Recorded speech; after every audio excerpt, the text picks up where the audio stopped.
Este podcast é uma gentileza de Julieste Logística. Há mais de uma década transportando. 27 3228 0586.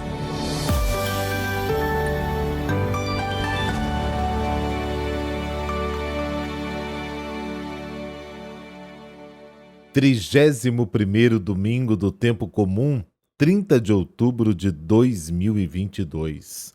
E no evangelho de hoje, chegamos ao fim do longo caminho que começou lá no capítulo 9. Durante a viagem não se sabia direito para onde Jesus passaria. A gente só sabia que ele se dirigia a Jerusalém. Agora, finalmente, a geografia estava clara e definida. Jesus vai a Jericó, a cidade das palmeiras, no Vale do Jordão.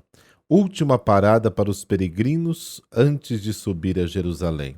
Aliás, foi em Jericó que terminou a longa jornada do êxodo de 40 anos pelo deserto. E o êxodo de Jesus também acabou. Na entrada de Jericó, Jesus encontra um cego que queria vê-lo, Lucas 18. Agora, à saída da cidade, encontra Zaqueu, cobrador de impostos, que também quer vê-lo. Um cego e um cobrador de impostos. Os dois perturbavam o povo. O cego com seus gritos, o cobrador de impostos com seus impostos. Os dois são acolhidos por Jesus. Rezemos.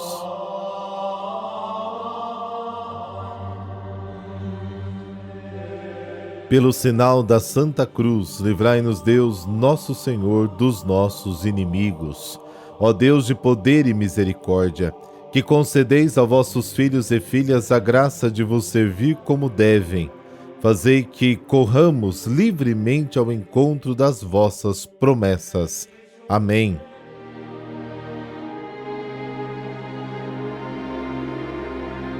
Lucas, capítulo 19, versículos de 1 a 10. O Senhor esteja convosco, Ele está no meio de nós.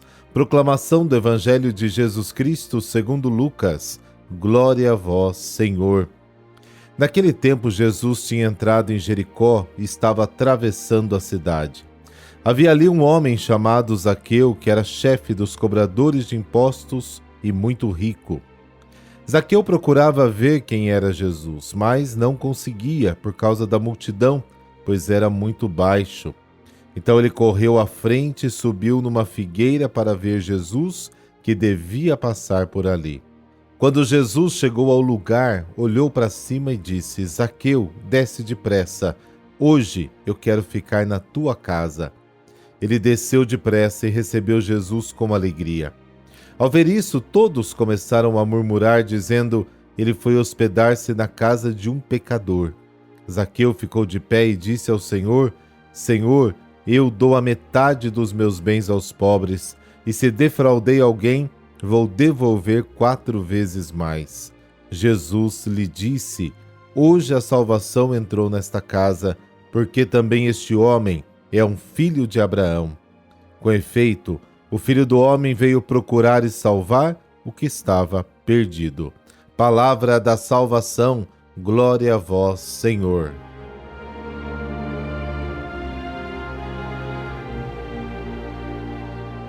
Jesus entra em Jericó e atravessa a cidade, e ali está um homem chamado Zaqueu.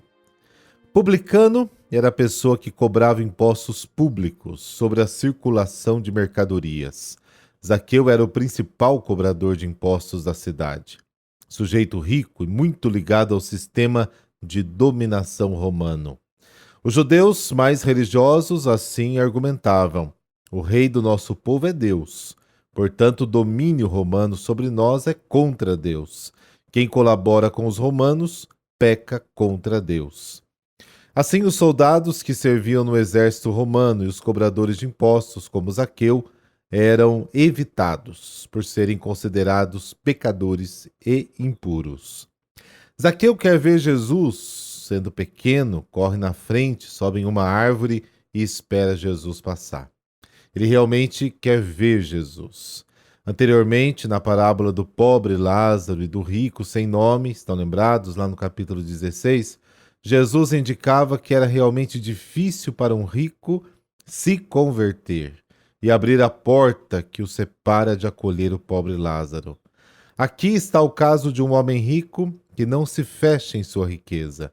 Zaqueu quer algo mais. Quando um adulto, uma pessoa de destaque na cidade, sobe em uma árvore, é porque não se importa muito com a opinião dos outros. Algo mais importante o move. Ele quer abrir a porta para o pobre Lázaro, no caso ali, Jesus. Aproximando-se e vendo Zaqueu na árvore, ele simplesmente corresponde ao desejo do homem. Zaqueu, saia imediatamente, porque hoje eu quero ficar na tua casa. Zaqueu desceu e recebeu Jesus em sua casa, como diz o Evangelho, com muita alegria. E todos murmuravam, ele foi se hospedar com um pecador. Lucas diz que todos estavam murmurando, mas Jesus não se importa com críticas. Ele vai à casa de Zaqueu e o defende das críticas. Em vez de pecador, ele o chama de filho de Abraão.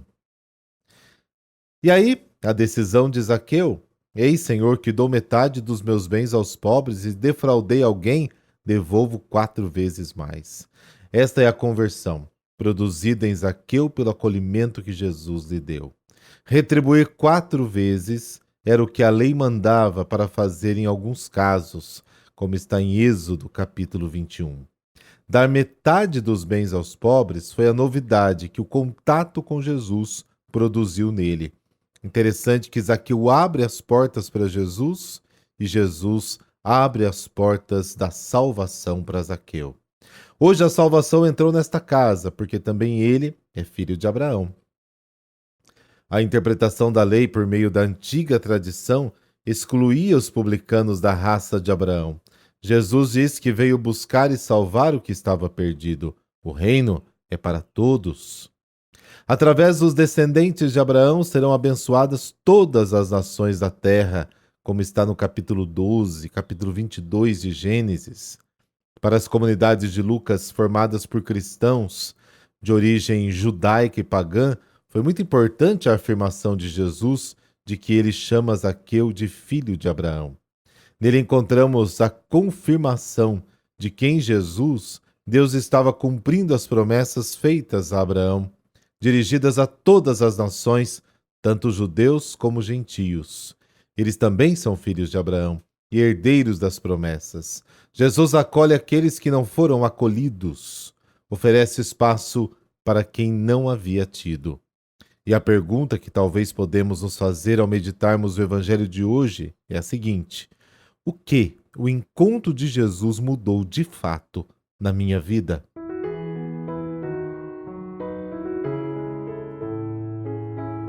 E hoje a igreja celebra o dia da bem-aventurada Maria Resoluta. No dia 1º de maio de 1894 nasceu Helene, na República Tcheca. Ainda jovem, Helene e sua família mudaram-se para Viena, onde a menina concluiu os estudos e formou-se enfermeira. Apesar da resistência dos pais, Helene queria ser religiosa.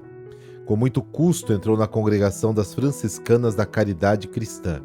Logo, recebeu o apelido carinhoso de Irmã Resoluta, pelo seu modo cordial e decidido e por sua segurança e competência como enfermeira de sala cirúrgica e anestesista. No hospital em Viena, a religiosa se tornou uma referência para os médicos, enfermeiras e especialmente para os doentes, aos quais soube comunicar com lucidez o amor pela vida, na alegria e na dor. Em março de 1938, Hitler mandou o exército ocupar a Áustria. Irmã Resoluta se colocou logo contrária a toda aquela loucura desumana. Não teve receio de mostrar que, sendo favorável à vida, não apoiaria jamais o nazismo de Hitler, fosse qual fosse o preço. Por isso, quando os nazistas retiraram o crucifixo também das salas de cirurgias, ela serenemente o recolocava no lugar de cabeça erguida, desafiando até os nazistas. Como não se submetia e muito menos se dobrava aos nazistas, eles então a eliminaram. Foi presa em 1942 e no dia 30 de março de 1943 foi decapitada. Deus Pai de amor, que escolhes homens e mulheres para manifestar sua glória ao mundo, dai-nos pela intercessão de Santa Maria Resoluta alcançar as graças necessárias para o nosso bem viver neste mundo, preparando-nos para alcançar as glórias da vida eterna. Por Cristo nosso Senhor. Amém. Abençoe-vos o Deus Todo-Poderoso, Pai, Filho, Espírito Santo. Amém. Bom domingo, fique na paz.